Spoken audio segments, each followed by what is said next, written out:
Hey everyone, Tony D with a hot take on Provocateurs.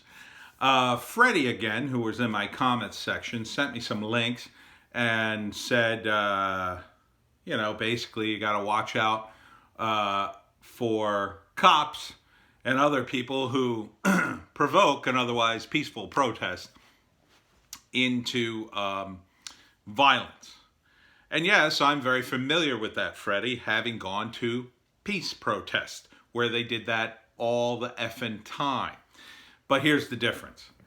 The peace protests could easily find the cops out because we were peaceful.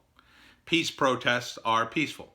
I mean, if you come to a protest with a mask on and body armor and a club and a rock in your hand and a bandana on your face, we go, what the hell are you doing? We're here at a peace protest. Take all that crap up and put it on hold a sign. It was a lot harder because we're nonviolent. The problem with the current spate of protesting is they've embraced violence. So while you could argue that there's still police provocateurs in their midst, the police don't really need them anymore. No. The whole point of getting the protesters to stir things up at a peace protest was because there was no excuse to arrest the hippies. There was no excuse to arrest the peaceful protesters of the Bush administration unless the crowd got out of hand. And the only way that was going to happen is if they had a provocateur. Antifa, who is very much within the midst of this movement, the Black Lives Matter movement and other movements on the left, are very, very, very willing to embrace violence. They have and they do. This is a known fact. It's no secret. They brag about it. They train for it. Project Veritas has several videos on the subject. The Bernie Bros, Project Veritas again, also admitted openly that Milwaukee will burn if Bernie's not the nominee. These are not peaceful protesters. So you're comparing apples to oranges. You're saying, oh, well, these people just want to protest. No, they don't want to just protest. They want to win. And they think violence is an avenue towards winning. And it is in the short term. You can see the results currently. But these politicians, these police organizations, they will get their S together. And when they do, oh man, these people are going to jail. Because if they have to, they'll change the law to beat you. They've done that a million times. I've had to remind someone recently how they changed the bail system in the United States just to get John Gotti. See, prior to John Gotti, most people, you had to get a bail. Now, you could get an exorbitantly high bail that you couldn't afford, but see, Gotti had almost unlimited funds and kept getting out. And then he would get the charges dropped because he had great lawyers and, he was in the mob. He had the best lawyers in the world. But then they changed the law, and the judge ruled that he was a danger to the community, so they kept him inside, along with Sammy the Bull Gravano, and they kept working on him back and forth until finally they convinced Sammy to turn on Gotti, because they convinced him that Gotti had threatened to kill him or something. I don't remember the exact details, but that's how badly these people want to win. They will change the law. The thing that's different now is you have people in government, for now, who support the protesters. Oh, but they won't support you forever, protesters. They support you now because they think you're useful idiots. And you are. For them, they think, oh, well, we'll get Donald Trump out of office and Biden will get in and then he'll start passing out money to our states like it's candy, and then F the red states because, they didn't listen to the virus instructions, and Biden will come up with another reason, and all the red states will do terribly and all the blue states will do great and we'll all be back in power again. That's what this is about. It's about a power play. So the only way protests are effective is if they're peaceful, is if they're nonviolent, and if they have specific demands. The more specific, the better. So if you get a protest together and you say, I don't know, you want to get a stoplight installed. You got a few hundred people and you go to City Hall and stoplight, stoplight, stoplight, stoplight. You'll probably get your way. I mean, that's a pretty small request. It's one thing. It's a win-win for the government. Everybody's happy. But if you show up with your hundreds of people and you want to not only get a stoplight, but you also want to get free housing and free college, free healthcare, and you want everybody to get a pony or whatever, that can't work. And that was always the problem with the peace movement. I would get there and the socialists would be dominating the space with their wacky woke ideology. Oh, we're gonna cure the world's ills, including we're gonna stop U.S. imperialism, and we're gonna give everybody a house and a job and blah blah blah. And I'd be like, I'm not down with all that. I'm just here for the peace march. Stop making this about you. So, Freddie, I get it. There are police provocateurs. But Antifa are idiots that cover their face and have no leadership. So how easy is it to manipulate these guys? It's friggin' easy. Anyone could do it because anybody can infiltrate Antifa, and these idiots wouldn't know it. How would they know? They don't have a hierarchy. Yeah, they have some figures in the community, so to speak. Yeah, they've got guys giving instructions, but the vast majority of Antifa, they don't know what they're doing.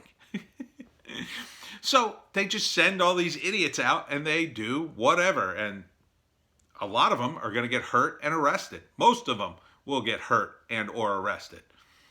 And that's not going to help the cause of Antifa or anybody, because it's just going to associate in people's minds riots, BLM. That's the association now. I'm not saying that's the association. I'm not saying I have that association, but the optics are clear. And even in a situation that's very, very questionable, like the Wendy's in Atlanta, you've got a situation in which protesters or rioters burned down a Wendy's. And it's very, very questionable that this was in any way inappropriate. Again, I ask you, what would you have the cops do? What do you want the cops to do? Do you want this hippy-dippy nonsense of, well, we're going to send a counselor to most calls? Yeah, that'll work until you send a counselor one day to a call that's seemingly benign, seemingly a domestic disturbance, and the counselor gets there and the guy kills him. Then you're going to be like, well, that was unfortunate. Perhaps the cops should accompany the counselor and confirm that it's safe.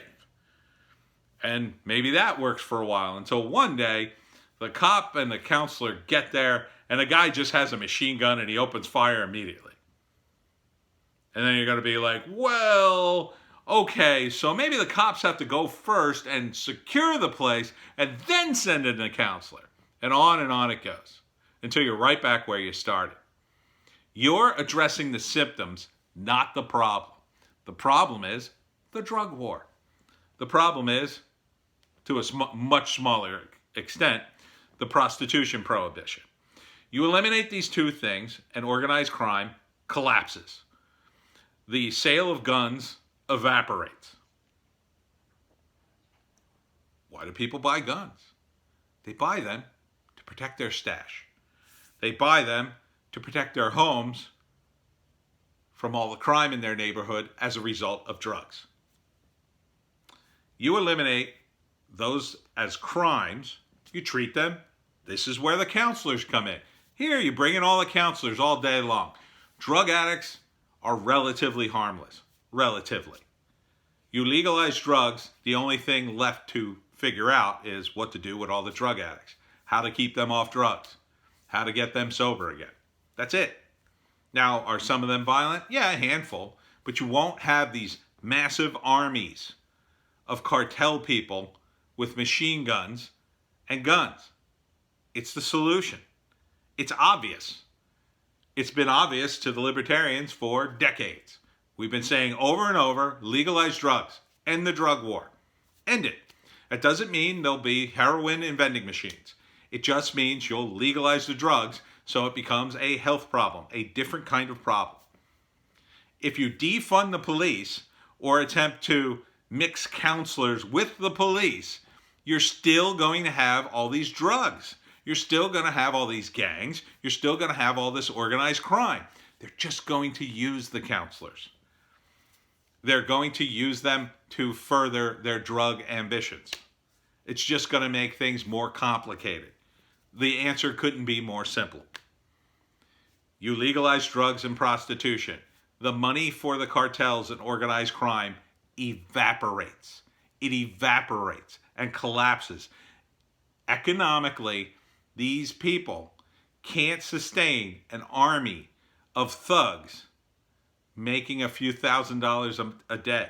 You need tens of thousands, hundreds of thousands. You just need hundreds of thousands of dollars coming in constantly in order to keep an organization that big afloat.